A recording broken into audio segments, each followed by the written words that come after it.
I greet you with grace and peace, and on behalf of Stanford University, I welcome you to the grand opening of the Martin Luther King Jr. Research and Education Institute on the Main Quad.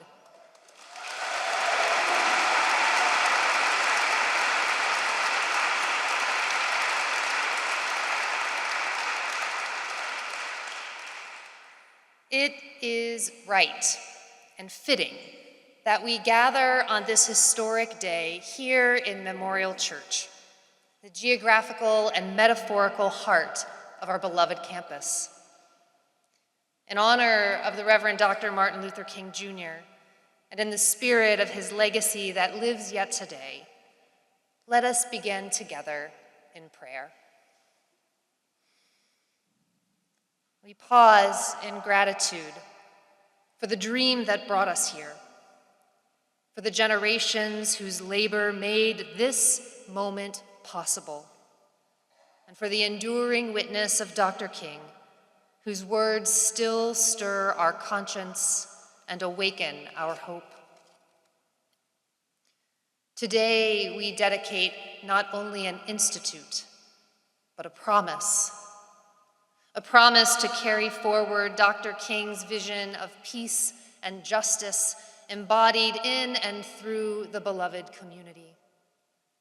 For indeed, we know we are caught in an inescapable network of mutuality, tied in a single garment of destiny, as he so eloquently told us.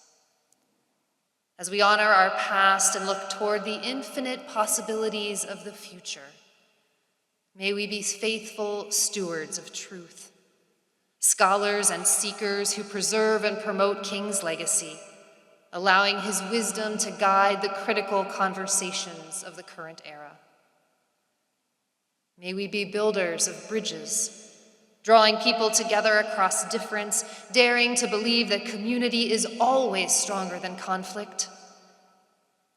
And may we be bearers of hope, courageous enough to confront injustice born of hard hearts and closed minds, resilient enough to labor for love, and tender enough to imagine a world made whole.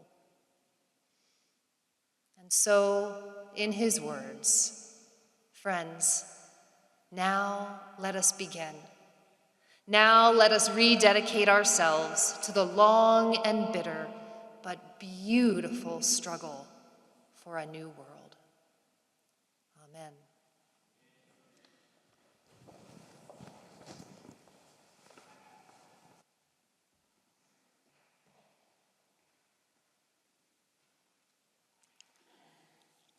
So welcome everybody to this special event. I'm Deborah Satz, I'm the Dean of the School of Humanities and Sciences, and it's an honor to be here and a dream to be here to mark the move of the King Institute to a new central place on campus.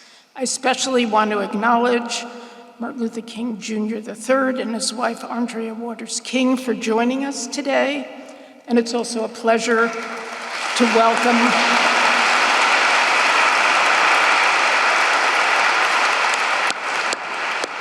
welcome Evan Spiegel and Marina Limon, who will be joining Institute Director Lerone Martin for a panel discussion. I don't think it's an exaggeration to say that Martin Luther King was the greatest leader America has ever seen, the conscience of our nation during his own time and ours. His ideas and writings continue to move and inspire individuals and organizations aiming for a more just society where everyone can thrive together, a world where we can live together as equals. King was a complex and imaginative thinker, and the fact that we have access to all his words is incredibly important. Otherwise, it's too easy to ignore the breadth of his commitments, from his vision of racial equality, to his condemnation of the war in Vietnam, to his support for labor, to his advocacy of a fundamental revolution in values. That's all part of King's legacy. Access to his words is also important for scholarship. 40 years ago, in 1985, Coretta Scott King contacted Claiborne Carson, a young history professor at the time, and asked him to lead what became the Martin Luther King Papers Project. This project involved not only Clay's having access to all the papers, but annotating them, interpreting them, showing their interconnections, commenting on their continuities and changes. Working along with a dedicated staff, the first volume of the papers was published in 1992. Currently, there are 7 published volumes out of a projected 14. Clay couldn't be with us this evening, but he deserves a big round of applause for his achievement.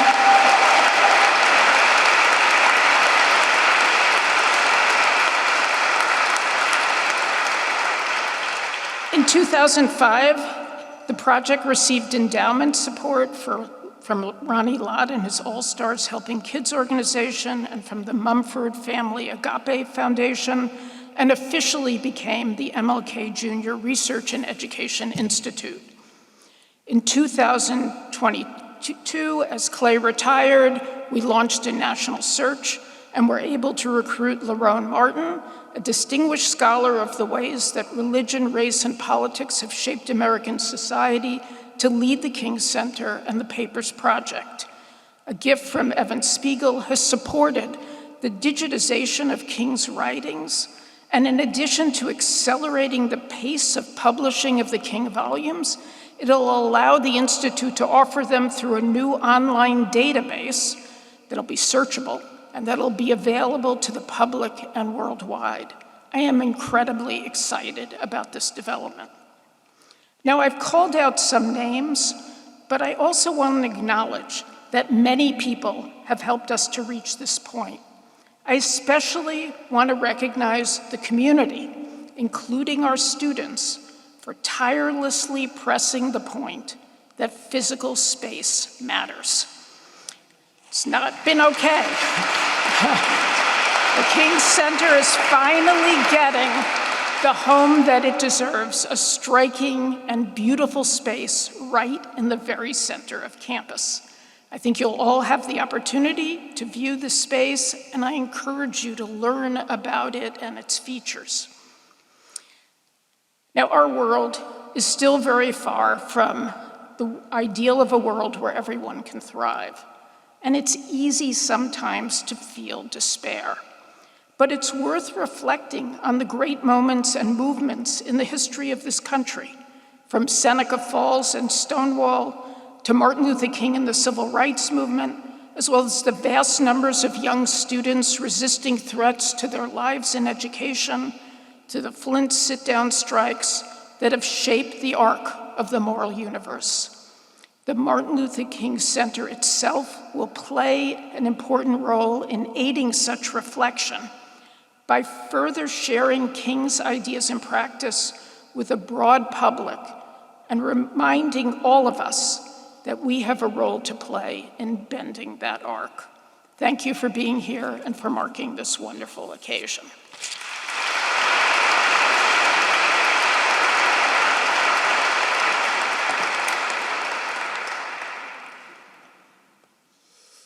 Good evening. My name is Dr. Lerone Martin, and I have the awesome privilege and responsibility of being the director of the MLK Institute at Stanford University.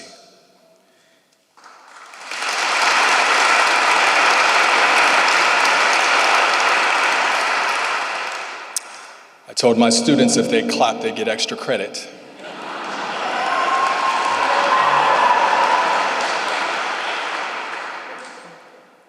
Looks like everyone gets an A.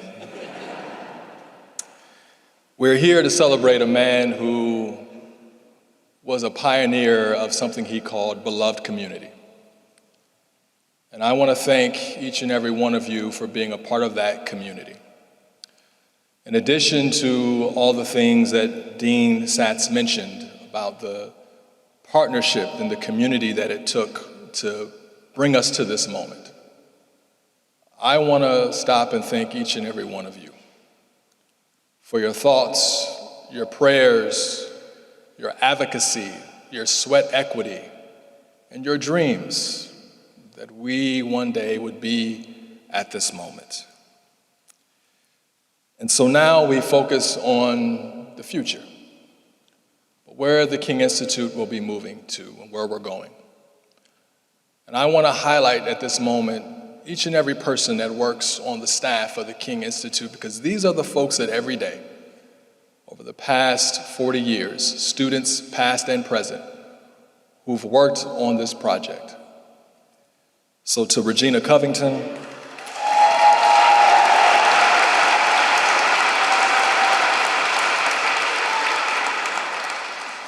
who was also passing out extra credit apparently, Jackie Santiago,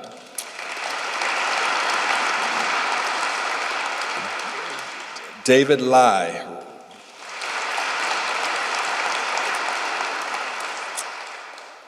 Robbie Achowski,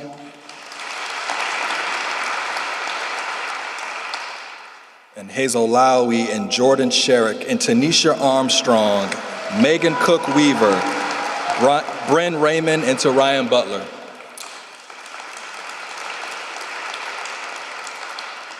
Thank you for your tireless efforts and work. So now we're clear. Our mission is to preserve and promote the works and legacy of MLK. Our vision is inspiring. We aim to be a global destination and leader in the study and public understanding of the works of Dr. King and their relevance to contemporary society. We're going to reach this goal from our new launch pad, in case you haven't heard, on the new main quad. We want to thank the foresight of the King family and the generosity of Evan Spiegel and his family, because now we are able to digitize King's papers and have an online searchable database. We want to do that because we want to make sure that America and the world is able to have a conversation with Martin Luther King Jr. We find ourselves in this world in a moment where we need resources to help us to shape a new world. And our online database will do that. And I'm so excited that I get to start the conversation here today with a wonderful, wonderful panel. Starting here on my right is Martin King III, who, as you may know, is the son of Martin Luther King Jr., and in his own right is a civil rights activist and global humanitarian.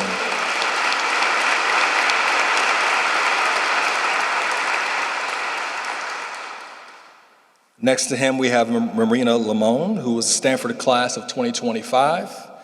And during her time at Stanford, from her freshman year, I had her in class.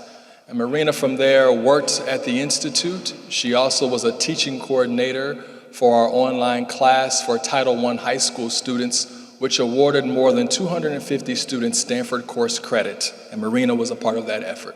So thank you for being here, Marina.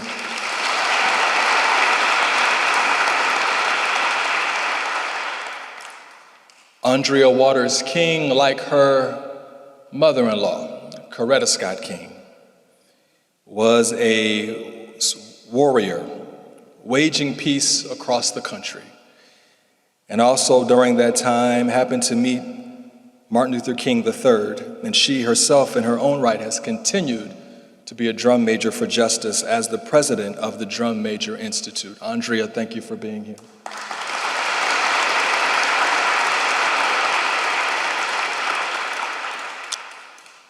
Evan Spiegel is Stanford class of 2012. He's the co-founder and CEO of SNAP, who again, along with his family, has been an important and generous thought partner for the King Institute. So please help me welcome all our guests as we get ready to start our conversation.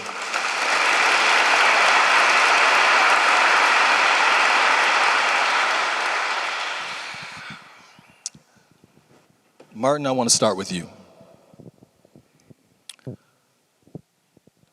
What do you wish people knew about your dad that they probably don't know? Everything. It's very difficult to quantify one thing, but number one, I often am asked that question, and people don't know how humorous he was. I think that during times of great events taking place, humor is something that helps you navigate through very difficult circumstances. So he and his team there were always jokes that they were making. The public didn't get to see that. But that's one thing. Number two, most people wouldn't know that Dad was a very sort of talented athlete. He played baseball, he played football, and he could jump really, really well. As a kid at 10 years old, obviously he played with us. But probably, I guess the most important thing that I hope people know and learn is that the vision that he had was inclusive for everyone, no matter who and where you were. And if we could use that model, embrace that model, we really could transform the world for all humankind.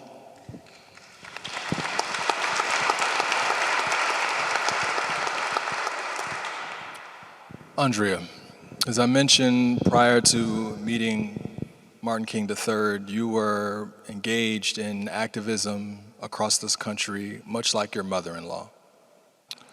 So the same question for you, what do you wish that people knew about Coretta that they probably don't know?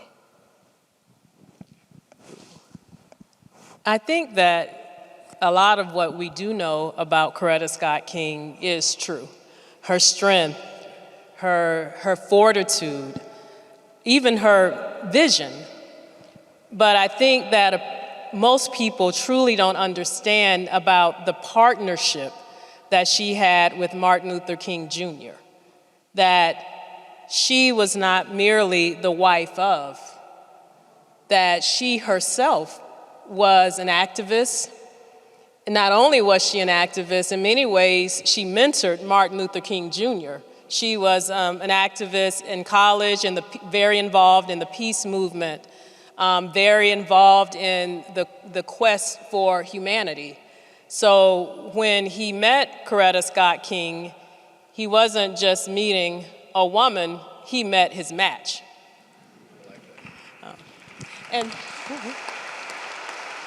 And one thing, too, I wanted to add to everything my wonderful husband said. I just thought about this. I hadn't thought about it earlier. One thing that I also wish that people knew about my father-in-law was he was 39 years old when he was assassinated. And after his death, when an autopsy was performed, he had the heart of a 60-year-old.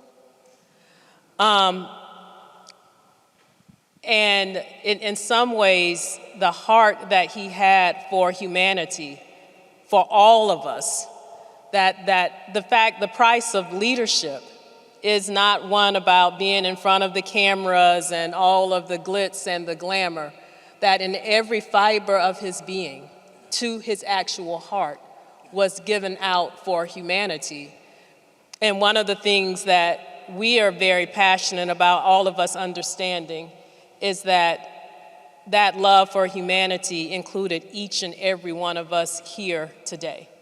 And that's why the work of the Institute is so incredibly important. And Evan, your involvement in what you've done to make sure that this work will continue to be institutionalized for the nation and for the world is incredibly important. But I want each one of us today to go out knowing that you all had a very special place in the heart, literally, of Martin Luther King Jr.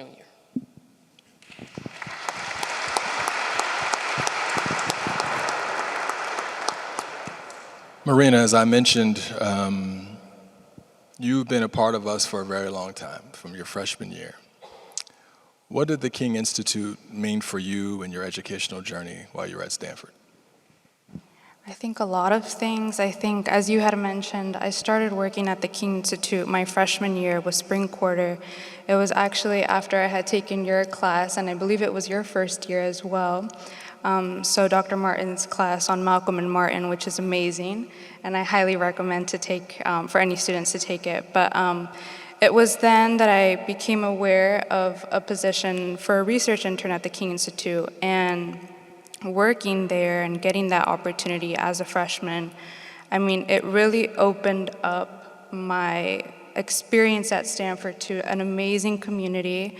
And I think also with that, just immense change in the way that I thought and the way that I interacted with history, because we start to think about history and maybe people think like, okay, it's in the past, but you start to realize how not long ago it was that all of these things happened. But in addition to that, I think you start to participate in history a little bit differently, so applying it to our current lives, right? So understanding that there's so many lessons to learn from King's legacy, from his career, from the civil rights movement, and so many more grassroots activists that we can continue to use today in our own activism, in our own lives. And so I started to really view that as something at the forefront of the work that I did, as not just me interacting with primary documents that were 50 to 70 years ago, but it was material that was incredibly relevant to today, and completely transformed the way that I interacted with history and my understanding of King's legacy. And I think community as well, because as a freshman, I mean, I wasn't exactly sure what I wanted to do for the next 4 years or next 3 years. And with the entire team, Dr. Martin, David, Rabia, Tanisha, everyone that's a part of the Institute was so welcoming, so supportive, that I wanted to continue working there, and I became a coordinator for your course, and I was a research intern for 3 years. And so I think that's what the King Institute means to me. It's a place of great community, and also completely changed just my understanding of how we interact with history, and also how we can continue to apply it in our daily lives. Thank you.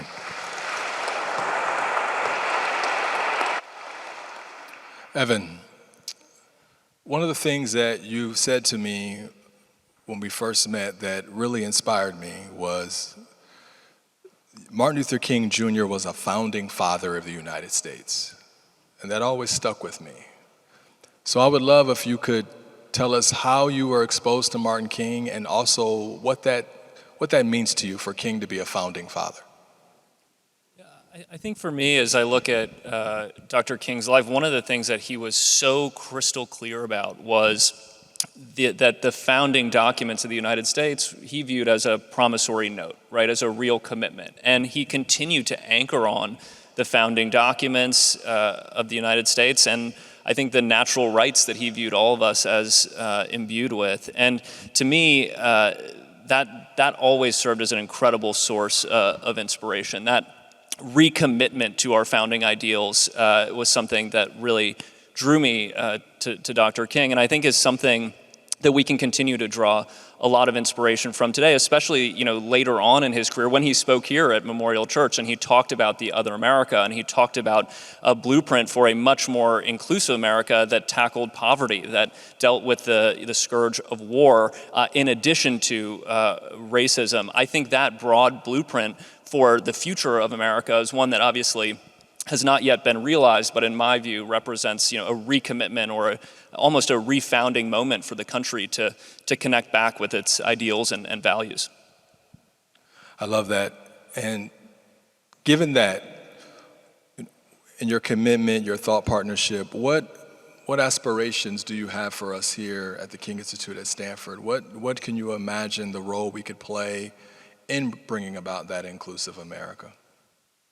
Well, I think one of the things that Dr. King left us with is this sense that people cannot feel free if they are hungry. People cannot feel free if they don't have a home to return to at night. And I think his broad embrace of our nation's ideals made real in the world are something that we can all work towards. And I think, the students here at Stanford have incredible capacity to change the world, and I think the university's step in bringing Dr. King to the heart of the campus here on the main quad and what that represents as people take all of their incredible ambition and knowledge and go out in the world to make an impact, that they meet the world with the love that King had for everybody, and really this vision and dream to uphold the founding values of our country.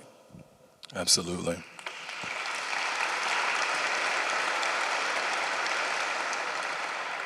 Thank you. I want to ask Martin and Andrea the same question. Given the legacy that you all come from, what is your aspirations for the King Institute here at Stanford, or what role do you think we can play in bringing about the more inclusive America? I think the first thing is just when you look at what is happening right now in this country, the division, that number one is just not sustainable. Does humanity want to live? And the answer probably should be yes.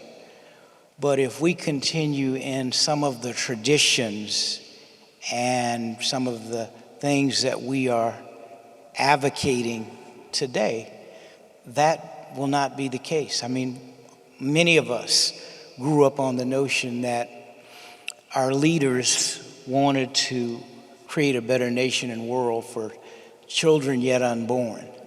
Will we have that opportunity if we continue down this path? Now, here's what the Institute potentially does, is it lays out even the blueprint, the blueprint of how you create a more just, humane, and sane society for all of God's children. Human beings have to choose it because we all have free will. And that's part of what makes this a great nation, which can and must become a greater nation. And so I see this institute has unlimited potential because in our society, we communicate through small phrases, or I'm not good at this. No, not just the technology. I mean, sound bites. That's what I'm saying. And you can't totally address issues through sound bites. You have to have a framework. You have to have a plan. You have to have a strategy. Every business has a strategy to become successful. And so as it relates to human life and kind, we also have to have the same thing. Now, you can choose to do whatever you want to, but what is it that is the most sustainable? When you start from a framework of agape love, which Andrea talked about earlier, and Dad and Mom lived by, which is you share that love. You have a love unselfishly. Agape love seeks nothing in return. You love someone if they're old or young, rich or poor, black or white, Native American, Hispanic, Latino American, African or Asian. You love them because God called you to do that.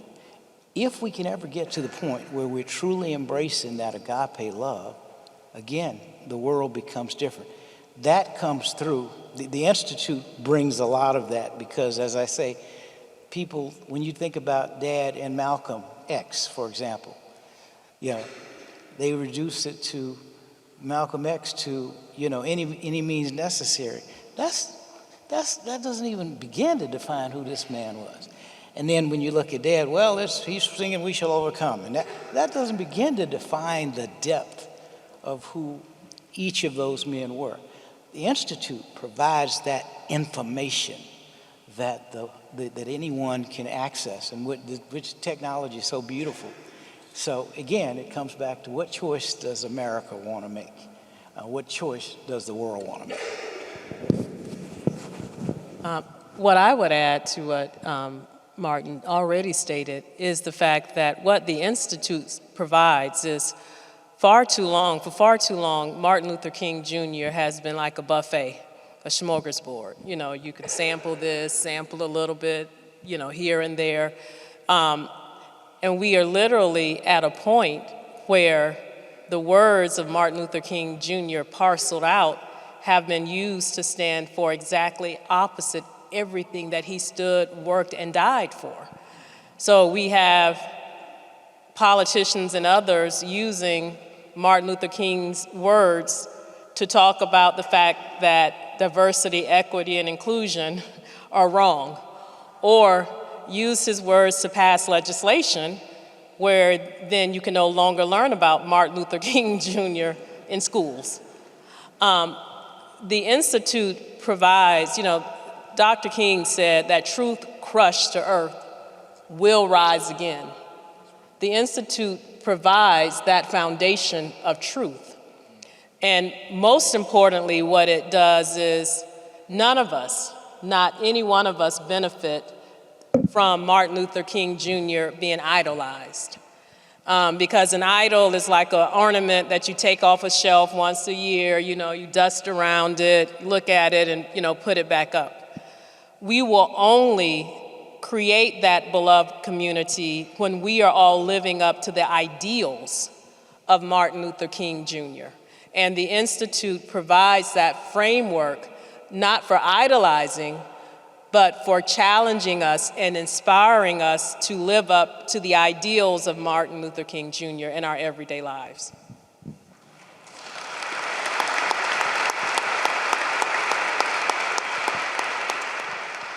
I want to thank you all for those words of wisdom and that challenge. So I want to ask each and every one of you now, we're facing some challenging times. And one of the things that I love about history is that you can always go back and look at historical figures and learn from them, figure out what they did well, to give us hope to how to move forward and a blueprint for how to handle challenges. King is one of my favorite historical figures to look to. So I want to ask each and every one of you, and feel free to go in whatever order you'd like, but I want to know what phrase or statement or idea from Martin Luther King Jr. allows you all to invade the future with hope. What is it from Martin King that allows you to invade the future tomorrow, 5 years, 10 years from now, with a sense of hope? So I'll start with this quote.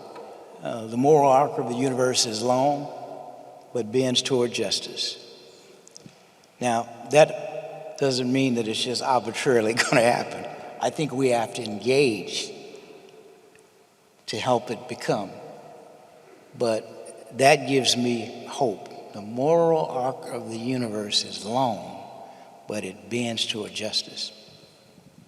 Thank you. I think this goes perfectly with what you just mentioned, because in King's letter from a Birmingham jail, he wrote this message to 8 clergymen who were critiquing that the movement was untimely and that they can wait a little longer, that ultimately justice will come. And he responds to that with a quote that I would love to read to you all. He says, "Such an attitude stems from a tragic misconception of time, from the strangely irrational notion that there is something in the very flow of time that will inevitably cure all ills. Time itself is neutral. It can be used either constructively or destructively. More and more, I feel that people of ill will have used time much more effectively than people of goodwill." And then he goes on to say, "We must use time creatively in the knowledge that the time is always right to do what's right." And so I think that's incredibly important to kind of add on to that, because usually we hear now, especially with this administration, just wait it out. It will be the same as the first administration. But that's not true. You have to create change yourself. You can't just wait for the time to be right. You have to act on it yourself.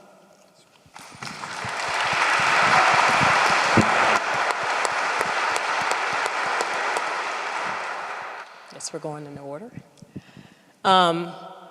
As so often what happens is that I'll hear even words. One of the things that we do in our home, a lot of times people ask, well, how do you all keep up hope? Or how do you, it's, so much going on. And for many years, I monitored the Ku Klux Klan and neo-Nazis and skinheads, and one of the things that I had on my wall of my office was a quote by Bell Hooks, that we must never become like that which we're fighting against. And so one of the ways that we invigorate ourselves at home with our daughter is, particularly of times when we're particularly trying, we will listen over and over to the speeches in our home. But earlier today, when we started this program, the words, a long, bitter, but beautiful struggle.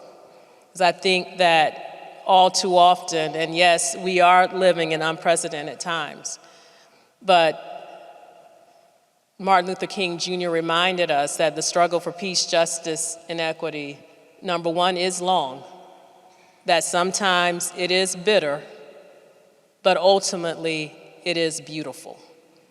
And so those principles, I think, keep us going. And then also, I love when he talked about the fact that we must make out of this jangling discord a true symphony of brother and sisterhood. And I think that that is our charge each and every day.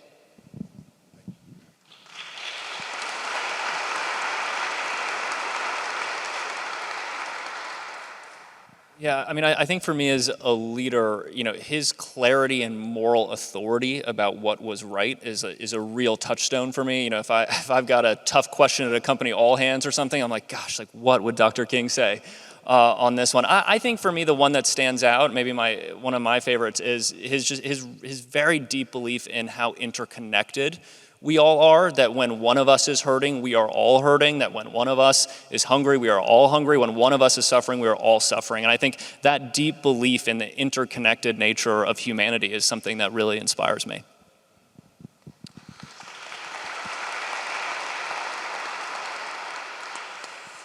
So we have a moment now we can pose some questions from students. And we had a student whose name is Noella, wanted to know, as Andrea mentioned earlier, King has kind of been a buffet. He's kind of pick what you want, take what you want. Is there one particular misrepresentation or mischaracterization of Martin King that bothers you to no end and you think is the most dangerous and pernicious? And this is for anyone to answer. It's one thing that really gets under your skin. It's not radical. Number one, radical now is considered a nasty word, but also the fact that, there's this constant argument that, he was just a dreamer, or nonviolence is, not understanding the strength of nonviolence, but also not understanding how radical he was, his vision was, and his philosophy was. And I think the second misconception, and I love that you hit on this, Evan, because we talked about this earlier in the class, is that he used the word love a lot. And when any of us hear love, we automatically think of a sentimental love. But he talked about the fact that there are different levels of love. He talked about the fact that the lowest level of love is utilitarian. He said that none of us should embrace that because you love something as long as it's useful to you. He talked about friendship love, and he said that that is a beautiful love, but ultimately it's not the highest love because you love your friend because they love you. He talked about humanitarian love, and he said that that is a wonderful love. But even that's not the highest because he said that you run the risk of loving everything in general and nothing in particular. Then he talked about a mother's love. And, most of us here knows how pure and strong and potent a mother's love is. I remember once reading a book about a lady that went over to heaven and she saw, as people were praying, lights going up, and But she noticed that and angels would come and catch the prayers, but some prayers she noticed were stronger and deeper and brighter, and she inquired, and she was told, well, those are mother's prayers for her child. Yeah. Try to get in between any mother and her child. But even that's not the highest love. The highest love he termed agape, which is the interconnectedness he talked about. It's the fact that we are all linked as brothers and sisters, as humans, in ways in which we do not understand. And so I also think the fact of when he talks about love in his work, and when we talk about love, that we are talking about that highest love, and it's not a love that's sentimental at all, but it is a love that's an acknowledgement of our shared humanity, our shared interconnectedness, and our vision ultimately for creating that beloved community. Absolutely.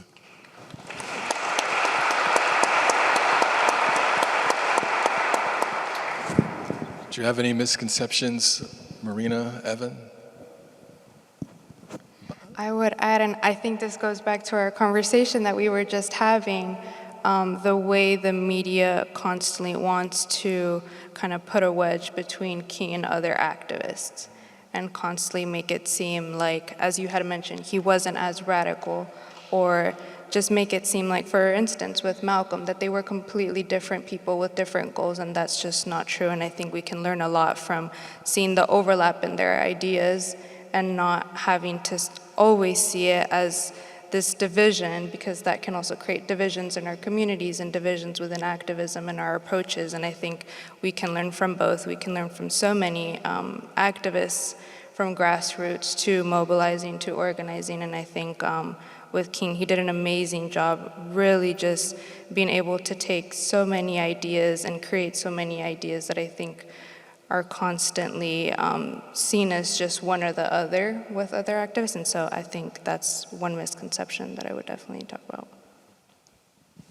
Well, I want to thank all of you for being here. You honor me and you honor us with your presence. You honor us with your work and effort to all that you do to bring about a better society.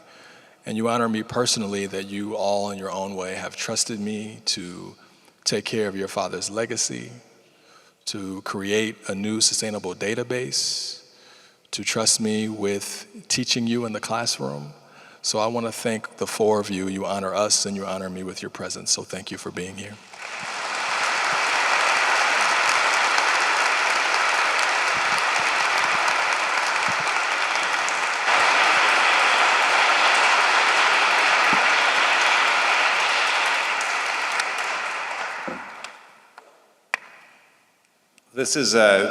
I'm John Levin, I'm the president of the university.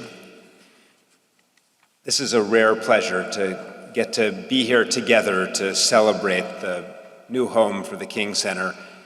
And that panel discussion, I can't imagine a better way to inaugurate the new home than to have the discussion we just heard. So let's have one more round of applause.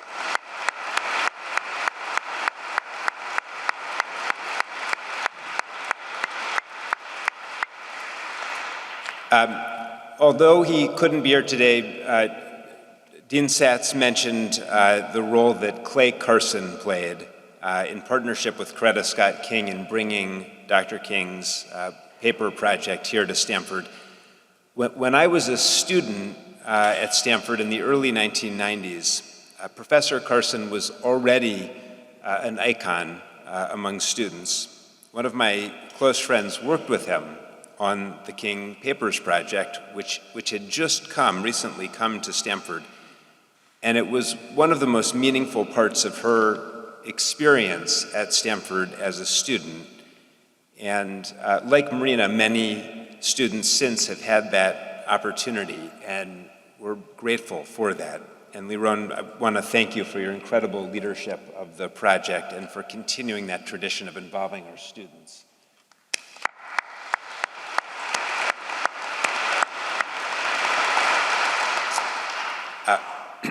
I think you've heard already about the efforts to digitize King's papers along with the new home on the Quad. The future of the Institute is going to give generations of scholars and the public greater access to the work of Dr. King, one of the most consequential leaders in American history.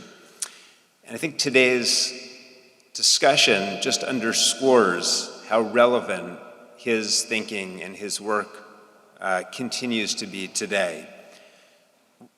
In thinking about today's event, I went back and reread some of Dr. King's writings and speeches, and of course the one that I lingered on the most was the speech that he gave here in Memorial Church, which was nearly 60 years ago.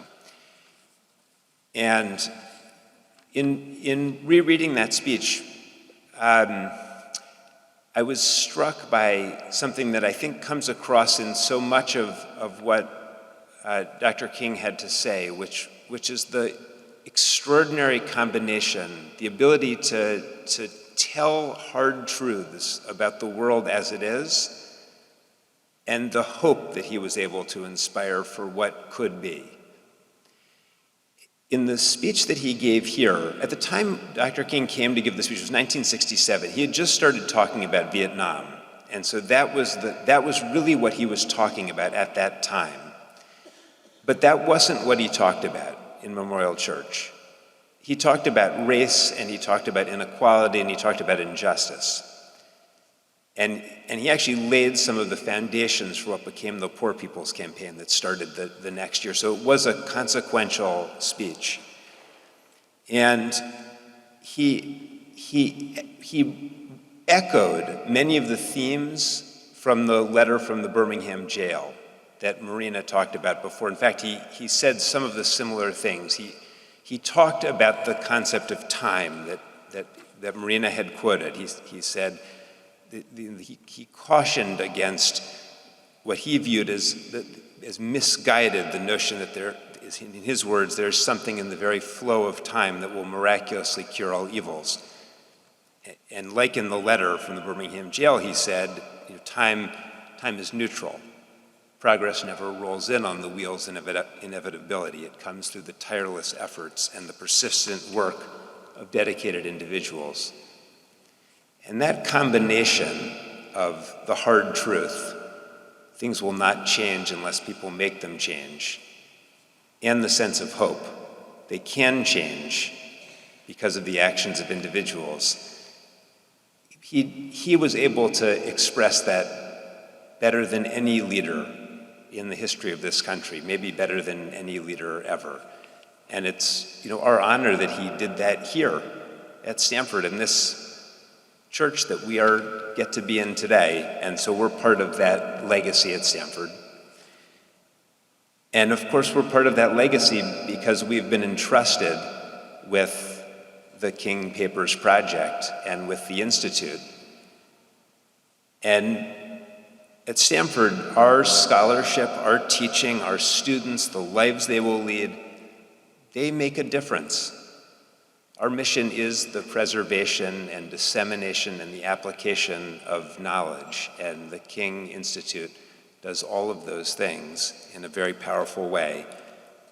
And so it is really a joy for me, and I hope for all of you, to get to be here on the day that we are inaugurating the new home for the King Institute and kicking off what will be a new and, I believe, spectacular era for this project here at Stanford and for our connection with the legacy of Dr. King.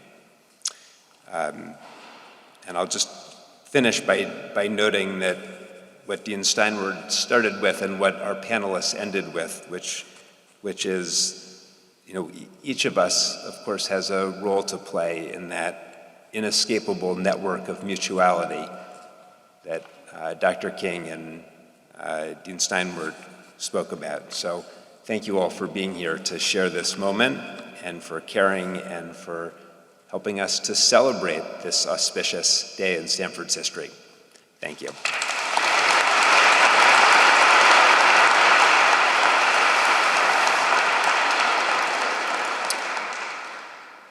All right, friends, now it's time to party. We are going to transition to the new home of the King Institute. We have some volunteers who will be outside directing you to make sure you land in the right place.